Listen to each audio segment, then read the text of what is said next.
We're going to talk about ethical research and understanding the process. In this presentation, we're going to go do a brief overview of what AP research, the course is, ethical considerations, risk assessments, IRBs versus CRBs, the CRB folder, and final tips and takeaways. So, what is AP research? AP Research is the second year of the Capstone program, and it's an inquiry-based course that encourages students to locate a gap in their preferred discipline of study and explore a topic of personal interest. Students are empowered to collect and analyze information with accuracy and precision in order to craft, communicate, and eventually defend a conclusion. So the goals of AP Research are to do an in-depth consideration of a research question, to make connections between and among a variety of sources, to find and investigate a gap in information, to contribute to the research in that field, to learn academic research methods while employing ethical practices, to hone the craft of academic writing, to document progress in the research process, to produce a formal academic paper and presentation, to develop skills for a successful college and career future, and to gain an appreciation for deep learning. So, some ethical considerations we need to think about. How can we make research safe for everyone? So, if we were to think about ethical dilemmas, we can think about not long ago, some issues with research studies. So, we can think about the Tuskegee experiment, and we have to think about how we do research studies and how do those research studies impact the participants. So, we want to make sure we do no harm. And so that's why we have risk assessments.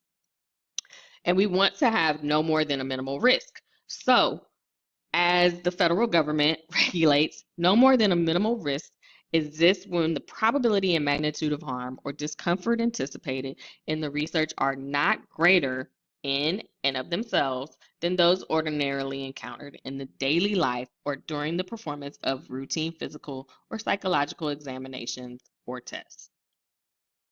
So let's think about it this way. We are going to have ethical reviews. So there are levels of risk.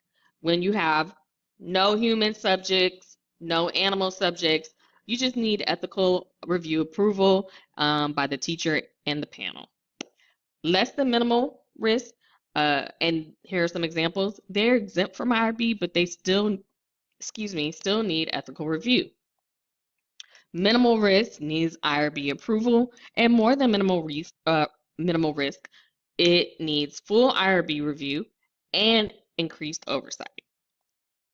So it's important that we avoid having research of protected groups. Exposure of protected groups is a criminal offense, and so we want to avoid um, exposing people with disabilities, minors, students and children, incarcerated people, people with health issues.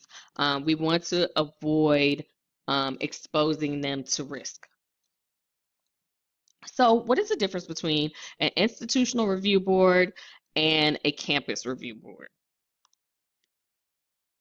So, an institutional review board simply is certified by the OHRP. And the committee reviews research plans involving humans and animal subjects, actually. And they're done before the experimentation begins. And it could be surveys and questionnaires, professional tests, or even when the research is the subject themselves. And the IRB determines the level of risk that will be allowed.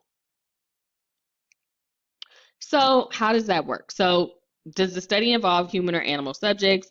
If it's yes, they we can identify if the study is exempt from IRB approval. If it's no, then the teacher just has to approve prior to performing the research.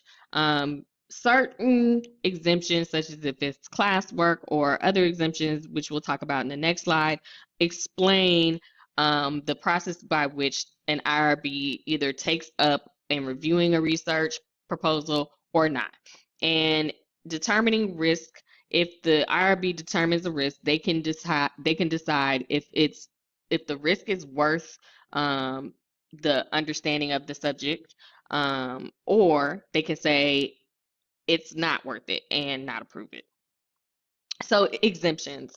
If the research is for a class assignment like this one and involves nothing more intrusive than interviewing, surveying, etc., it's not being published, then it's probably exempt.